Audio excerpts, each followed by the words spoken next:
বাহিনী ষ্টুডিঅ'ত মই ভিতালী এই মুহূৰ্তত লৈ আহিছো এটা ব্ৰেকিং নিউজ দিছপুৰ সমষ্টিত নিৰ্বাচনী ৰাজনীতিত নতুন সমীকৰণ ৰাতিপুৱাই মীৰা বৰঠাকুৰ উপস্থিত হৈছে অতুল বৰাৰ বাসগৃহত বিজেপি টিকটৰ পৰা বঞ্চিত অতুল বৰাৰ বাসগৃহত ৰাতিপুৱাই উপস্থিত হৈছে মীৰা বৰঠাকুৰ প্ৰায় 1 ঘণ্টা ধৰি দুয়োৱে কথোপকথন কৰিছে আৰু উষ্ম আদৰণি জনোৱা পৰিলক্ষিত হৈছে মীৰা বৰঠাকুৰে অতুল বৰাক এখন গামুচাৰে উষ্ম আদৰণি জনাইছে অতুল বৰাক মীৰা বৰঠাকুৰে কিয় উপস্থিত হৈছে বাসগৃহত কিহৰ বাবে এনেদৰে ৰাতিপুৱাই উপস্থিত হ'ব লগা হল অতুল বৰাৰ ঘৰত সকলো জনাইছো গ্ৰাফিক্স প্লেটৰ জৰিয়তে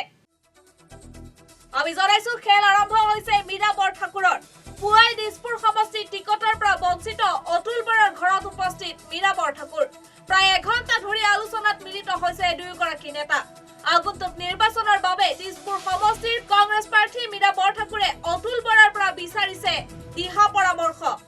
এখন গামুচাৰে উষ্ম আদৰণি জনাই অতুল বৰাক এই আলোচনাত অৱশ্যে কি প্ৰতিশ্ৰুতি দিয়া হল সেয়া এতিয়াও জানিব পৰা হোৱা নাই অতুল বৰাক মীৰা বৰঠাকুৰৰ সাক্ষাতে বিশেষ তাৎপৰ্য বহন কৰিছে বৃহস্পতিবাৰে টিকটৰ পৰা বঞ্চিত হৈ অতুল বৰাই বিশেষ তিনিটা ঘোষণা কৰিছিল আৰু এই তিনিটা বিশেষ ঘোষণাৰ ভিতৰত আছিল প্ৰয়োজন হলে সমৰ্থন কৰিব মীৰা বৰঠাকুৰক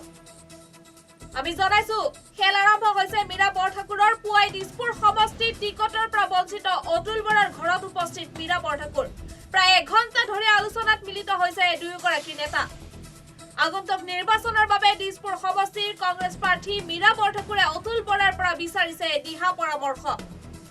এই আলোচনাত অৱশ্যে বৰাই কি প্ৰতিশ্ৰুতি দিলে সেয়া এতিয়াও জানিব পৰা হোৱা নাই অতুল বৰাক মীৰা বৰঠাকুৰৰ সাক্ষাতে বিশেষ তাৎপৰ্য বহন কৰিছে এতিয়া সকলোতে বৃহস্পতিবাৰে টিকটৰ পৰা বঞ্চিত হয় অতুল বৰাই ঘোষণা কৰিছিল প্ৰয়োজন হলে সমৰ্থন কৰিব মীৰা বৰঠাকুৰক